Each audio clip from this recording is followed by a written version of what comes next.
അസ്സലാമു അലൈക്കും and welcome to my channel. ഇന്ന് ഞാൻ കാണിക്കാൻ പോകുന്നത് വളരെ പെട്ടെന്ന് തയ്യാറാക്കാൻ പറ്റുന്ന ഇൻസ്റ്റൻ്റ് ആയിട്ടുള്ള ഒരു നോ കുക്ക് കുൽഫി റെസിപ്പിയാണ്. ഇതൊരു കിഡ് സ്പെഷ്യൽ റെസിപ്പിയാണ്. ഇതിനായിട്ട് ഞാൻ ആദ്യം തന്നെ ഒരു ബോൾ എടുത്തിട്ടുണ്ട്. ഇനി നമ്മൾ ഇതിലേക്കാണ് ഇൻഗ്രീഡിയൻസ് എല്ലാം ചേർക്കാൻ പോകുന്നത്. ആദ്യം തന്നെ ഞാൻ 250 ml ക്രീമാണ് ചേർത്ത് കൊടുക്കുന്നത്. ഇത് വളരെ പെട്ടെന്ന് ഈസി ആയിട്ട് തയ്യാറാക്കാൻ പറ്റുന്നത് കൊണ്ട് തന്നെ നിങ്ങൾ ഇതുണ്ടാക്കുമ്പോൾ കുട്ടികളെ ഇൻക്ലൂഡ് ചെയ്യിക്കാൻ നോക്കുക. അവർക്കിതൊരു ഫൺ ആക്ടിവിറ്റി ആയിരിക്കും. ഇതിലേക്ക് ഞാനിനി 1/2 കപ്പ് കണ്ടൻസ്ഡ് മിൽക്ക് ചേർത്ത് കൊടുക്കുകയാണ്.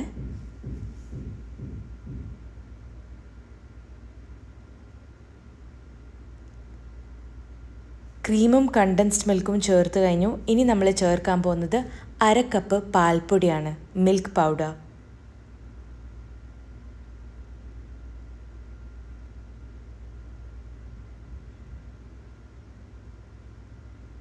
ഇനി ഇതിലേക്ക് നമുക്ക് നട്ട്സ് ക്രഷ് ചെയ്തത് ആഡ് ചെയ്ത് കൊടുക്കാം. ഇത് ഫൈനായിട്ട് പൊടിച്ച പൗഡേർഡ് നട്ട്സ് അല്ല, ഒരു തരുതരിപ്പായിട്ട് നല്ല ഗ്രെയിനി ആയിട്ട് പൊടിച്ചെടുത്തതാണ്. ഇത് ഞാനൊരു 2 to 3 ടേബിൾ സ്പൂൺ ആഡ് ചെയ്ത് കൊടുക്കുന്നുണ്ട്. ഇത് ഞാൻ ബദാമും അക്രോട്ടും കാഷ്യൂനട്ട് പിസ്ത ഇതെല്ലാം കൂടെ മിക്സ് ചെയ്ത് ആഡ് ചെയ്ത് പൊടിച്ചതാണ്. നിങ്ങൾക്ക് ഇഷ്ടമുള്ള നട്ട്സ് എടുക്കാം.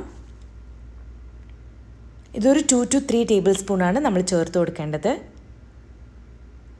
ഇനി ഇതിലേക്ക് ഒരു നുള്ള് ഏലക്ക പൊടിച്ചതും കൂടെ ചേർത്ത് കൊടുക്കാം. ഇതൊരു ഓപ്ഷണൽ സ്റ്റെപ്പാണ്. നിങ്ങൾക്ക് ഈ ഒരു ഫ്ലേവർ വേണമെന്നുണ്ടെങ്കിൽ മാത്രമേ ഏലക്ക ചേർത്താൽ മതി. ഇനി ഞാൻ ചേർത്ത് കൊടുക്കുന്നത് 2 ടേബിൾ സ്പൂൺ നട്ട്സ് ചോപ്പ് ചെയ്തതാണ്. നേരത്തെ നമ്മൾ കുറച്ച് ക്രഷ് ചെയ്ത് പൊടിച്ചതായിരുന്നു ചേർത്തത്. ഇപ്പം നമ്മൾ ചോപ്പ് ചെയ്തിരിക്കുന്ന നട്ട്സാണ് ആഡ് ചെയ്യുന്നത്. ഇതെല്ലാം കൂടെ നമുക്കൊന്ന് നന്നായി മിക്സ് ചെയ്തെടുക്കാം. ഇത് വളരെ റിച്ച് ആയിട്ടുള്ളൊരു കുൽഫിയാണ്. കാരണം നമ്മൾ ഒരുപാട് നട്ട്സും ക്രീമും എല്ലാം ചേർക്കുന്നത് കൊണ്ട് നിങ്ങൾക്ക് നട്ട്സിൻ്റെ ക്വാണ്ടിറ്റി കുറക്കാവുന്നതാണ്. ഇതെല്ലാം കൂടെ നന്നായി ഒന്ന് കമ്പൈൻ ചെയ്തെടുക്കാം. അപ്പോൾ നമ്മളെ കുൽഫി മിക്സ്ചർ ഇവിടെ റെഡി ആയിട്ടുണ്ട്. ഇതിന് നമ്മൾ മോൾഡിലേക്ക് ട്രാൻസ്ഫർ ചെയ്യണം.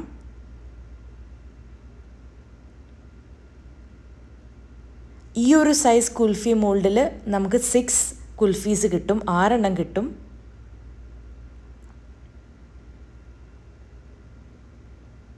കുൽഫി മോൾഡ് ഇല്ലെങ്കിൽ വിഷമിക്കേണ്ട, നിങ്ങൾക്ക് സാധാ ഗ്ലാസ്സിൽ വേണമെങ്കിലും കുൽഫി സെറ്റ് ചെയ്യാവുന്നതാണ്. എന്നിട്ട് അതിൻ്റെ നടുക്ക് ഒരു സ്റ്റിക്ക് വെച്ച് കൊടുത്താൽ മതി. ഇനി അല്ലാന്നുണ്ടെങ്കിൽ നമുക്ക് സാധാ എയർ ടൈറ്റ് കണ്ടെയ്നറിൽ കുൽഫി മിക്സ്ചർ വെച്ചിട്ട് ഫ്രീസ് ചെയ്യാൻ പറ്റും. നമുക്ക് എന്നിട്ട് ഐസ്ക്രീം സ്കൂപ്പ് ചെയ്ത് കഴിക്കുന്നത് പോലെ കഴിക്കാനൊക്കെ പറ്റും.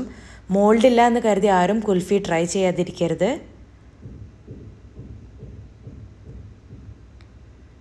ആക്ച്വലി ഈ റെസിപ്പിയിൽ ഇതുപോലത്തെ 6 കുൽഫി കിട്ടും. പക്ഷേ എൻ്റെ കയ്യിൽ 5 മോൾഡേ ഉള്ളൂ, ഒരു മോൾഡ് മിസ്സിംഗ് ആണ്. അതുകൊണ്ട് തന്നെ ഞാനിപ്പോൾ 5 ഇതുപോലത്തെ മോൾഡിൽ സെറ്റ് ചെയ്തിട്ടുണ്ട്. ബാക്കിയൊന്ന് ഞാൻ ഗ്ലാസ്സിലുമാണ് സെറ്റ് ചെയ്തത്. ഇതിനി നമ്മൾ ഫ്രീസ് ചെയ്യാൻ വെക്കണം. 6 to 8 hours മിനിമം നമ്മൾ ഫ്രീസ് ചെയ്യണം.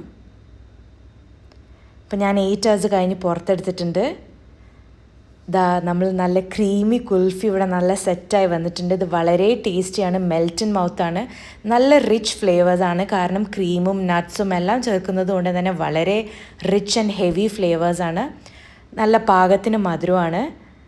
കുൽഫി മോൾഡിൽ നിന്ന് ഈസി ആയിട്ട് കുൽഫി പുറത്തെടുക്കാൻ വേണ്ടിയിട്ട് നമ്മളൊന്ന് ജസ്റ്റ് 10 സെക്കൻഡ് ഒരു വെള്ളത്തിൽ ഡിപ്പ് ചെയ്തെടുത്താൽ മതി. ഒരു ഗ്ലാസ് വെള്ളത്തിൽ മോൾഡ് ഡിപ്പ് ചെയ്തെടുത്താൽ മതി. എന്നിട്ട് ഡീമോൾഡ് ചെയ്യുമ്പോൾ വളരെ പെട്ടെന്ന് തന്നെ പുറത്തെടുക്കാൻ പറ്റും.